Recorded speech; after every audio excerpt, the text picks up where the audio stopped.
Black dads in the 70s and 80s didn't just raise kids, they raised warriors, one powerful saying at a time. You knew he meant business when he said these. Let's go. 10 things black dads always said and meant in the 70s and 80s. Because I said so. There are few phrases more powerful, or more final, than a black dad in the 70s or 80s calmly uttering, because I said so. It was the period at the end of a conversation you didn't even know was over, and it didn't matter if your question was innocent. You could be asking why you had to turn off the lights, why you couldn't go outside until chores were done, or why your curfew was earlier than everyone else's. Whatever the question, that line meant there would be no further discussion. This wasn't about shutting you down to be mean. It was about structure. Black fathers in that era were raised in households where respect and obedience weren't optional. They worked hard, often long hours under tough circumstances, and they carried the weight of providing for their families with a quiet intensity. So when they spoke, especially about rules or responsibilities, they expected it to be followed, not questioned. That phrase taught a generation of kids that not everything needed an explanation. Sometimes decisions were made with experience, not convenience. And even if you didn't understand it at the time, you'd eventually realize your dad said it because he'd already thought it through. He didn't owe you a TED Talk on parenting. He owed you protection, discipline, and guidance. And all of that was packed into one sentence. Because I said so was also a form of boundary setting. In a time when society often tried to undermine black authority, especially that of black men, the home became sacred. A space where Dad's word meant something, where respect wasn't a negotiation. Even the way it was said held weight. If he leaned back in his chair, didn't break eye contact, and dropped that line without raising his voice, that was code. You could try to keep talking, but it'd only go downhill from there. As we grow older, many of us have found ourselves saying the same thing, and it hits different now. We understand what he was trying to protect. The order in the home, the peace, the standards. That phrase wasn't just about control. It was about care. He wasn't trying to silence your curiosity. He was trying to give you structure in a world that didn't always offer it. So yeah, it might have been frustrating in the moment. But looking back, because I said so meant I've got you. Trust me on this one. And whether we knew it or not, we usually did. Do you think money grows on trees?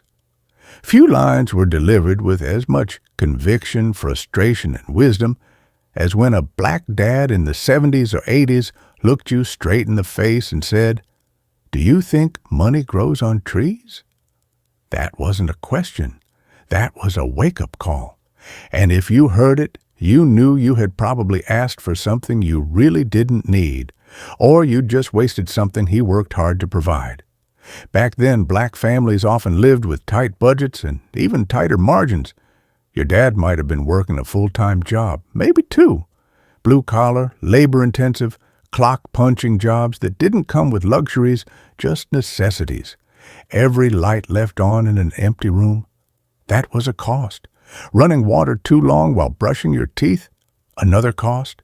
Leaving food on your plate, wasting leftovers, asking for the expensive sneakers just because everyone else had them. That was when the phrase came out like a gavel, "Money doesn't grow on trees." It wasn't about guilt. It was about value. That sentence was a mini lesson in economics, responsibility, and appreciation, all in one. Your dad was teaching you that resources were not infinite, that he had to sacrifice time, comfort, sometimes pride, to earn what supported you. He was reminding you that behind every toy, every meal, every light bulb in the house, there was a trade-off. He wasn't trying to say no just to be mean. He was saying no to one thing so he could say yes to the roof over your head, the food on the table, and your future. And more than that, this phrase instilled gratitude. It helped you see things differently.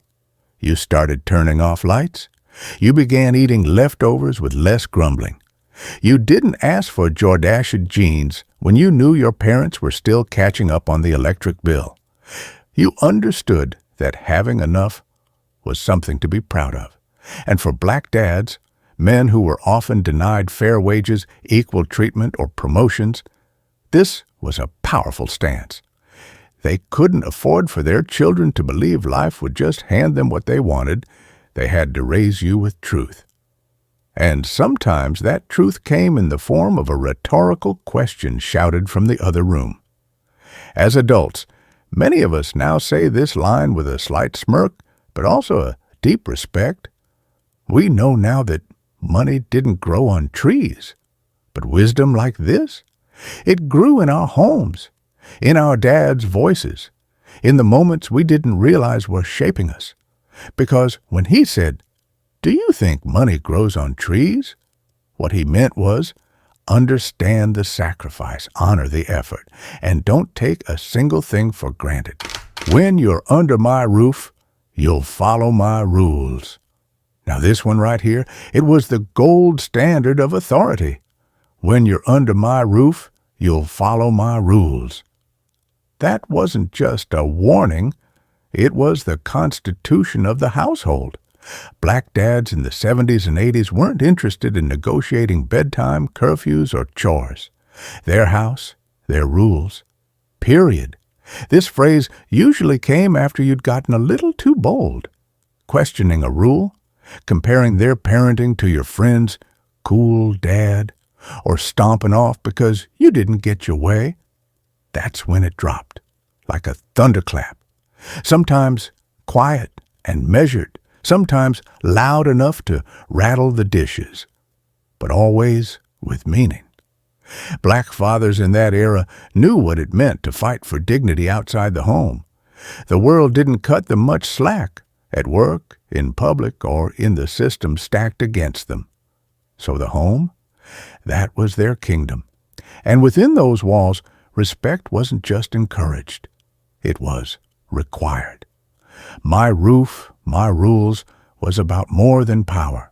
It was about pride, responsibility, and keeping order in a world that didn't offer much of it. It also taught boundaries. Kids learned that freedom came with responsibility. If you wanted independence, you had to earn it.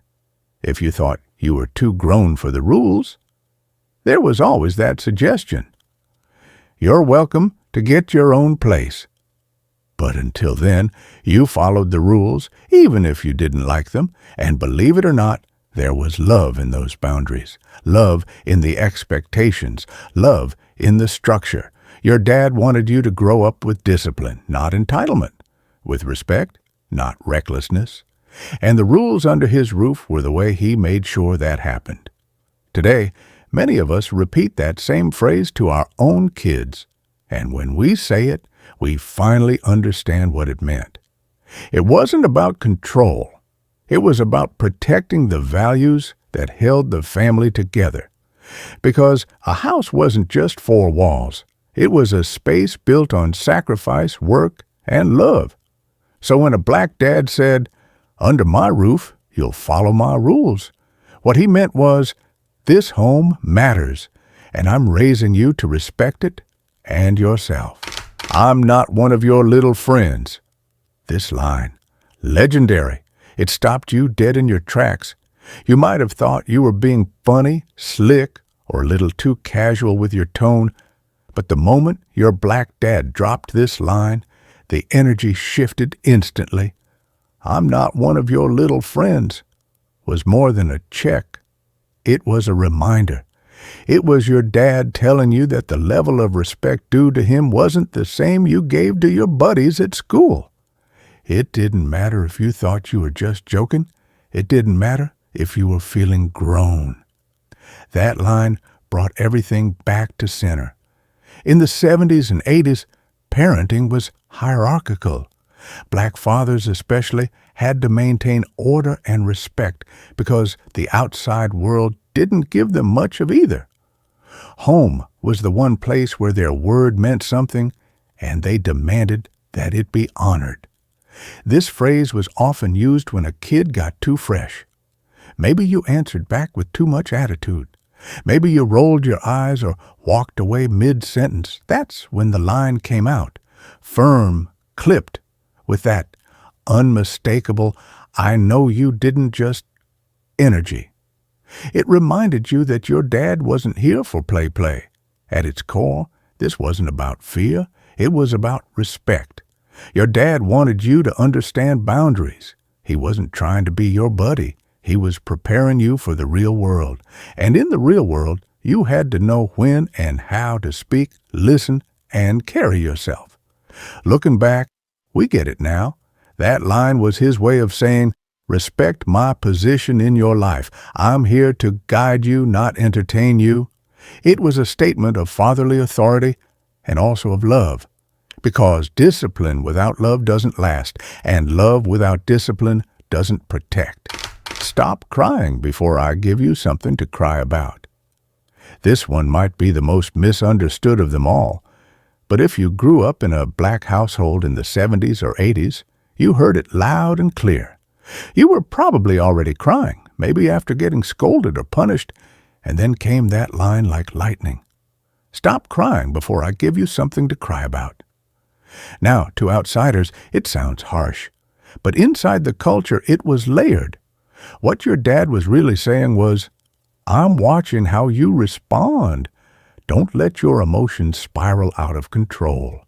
Pull yourself together. Back then, black fathers weren't always taught emotional literacy. Many had grown up in even tougher times. They were told to be strong, to survive, to hold it in. So when they disciplined you, they wanted to see resilience, not a meltdown. This phrase also taught control. Crying wasn't forbidden, but dramatic crying to test boundaries? That's what this line addressed. It meant, I've already handled the situation, don't escalate it. But it wasn't all discipline, it was training. Your dad knew the world wouldn't always be gentle with you. He wanted to teach you how to endure, how to hold your head high, even when things hurt. That strength served generations. And later, when your own kids started wailing after a light punishment, what did you find yourself saying? Exactly. You better fix your face. The moment your facial expression betrayed your feelings, this line came flying across the room. Maybe you were mad because you didn't get your way. Maybe your lip poked out just a little too far. Maybe your eyes rolled a little too slow. Either way, your black dad was ready with, you better fix your face. This phrase wasn't about makeup, it was about attitude. It meant, I saw that look, and it better disappear. Because in the 70s and 80s, disrespect didn't have to be spoken, it could be felt. And if your dad felt disrespected, even through a look, you'd hear about it. This wasn't pettiness. This was about accountability. It was a reminder that your body language spoke volumes, and that you couldn't say one thing while acting another. Your dad wanted you to be consistent, respectful, and composed. It also taught emotional regulation. Fixing your face meant learning how to manage your reactions. You could be disappointed, but you had to learn to carry it with dignity. It was character building, it was social training, and most of all, it was classic. And let's be honest, sometimes just hearing that line was all it took to break the tension. You'd try to fix your face, but that little smirk crept in. Your dad would try not to laugh, and suddenly the moment was lighter. Because even in discipline, there was love. Because I said so. This one didn't come with explanation. It didn't come with negotiation. It was the final word. You could plead, question, reason all you wanted. But once your black dad said, because I said so, the conversation was over. Period. To some, that line might seem dismissive, but in the 70s and 80s it was a mark of authority. Black fathers had grown up in households where obedience wasn't optional, and when they became fathers themselves, they brought that same standard into their homes. They didn't always explain why. Sometimes the answer was simply because they knew best. Because I said so wasn't about ego. It was about trust and protection. Your dad might not have had time to break down the logic, but he needed you to understand one thing.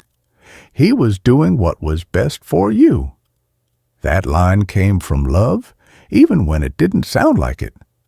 Sometimes it followed safety concerns like don't go outside after dark. Other times it was about priorities. You're not going to that party. And yes, you could try to debate, but the moment that phrase dropped, the gavel came down. And later in life, when you faced challenges or needed to make tough decisions for your own kids, that voice came back. Because I said so was about standing firm. It was about showing up as the leader your family needed, even if they didn't see it yet. Don't talk back. This one needed no volume. It didn't matter how loud or soft your voice was, the tone, the energy, the attitude behind your words determined whether or not you were talking back. And if your black dad sensed it, don't talk back was delivered with fire. In black households of the 70s and 80s, respect was king. You could express frustration, sure, but there was a limit, and once you crossed it, whether it was a sarcastic sigh, a mumbled comeback, or an eye roll with commentary, you were talking back. And that wasn't going to fly. This rule wasn't about silencing kids. It was about how you communicated. Black dads believed in structure. They believed in learning your place, not to diminish you, but to prepare you for the real world, where disrespect could have serious consequences. You may not have liked the rule. You may have thought it was strict. But it taught you timing, tone, and tact, skills that stayed with you long after childhood. You'll understand when you're older. This one always came when you didn't understand, and you really wanted to. Maybe you were mad that you couldn't go somewhere.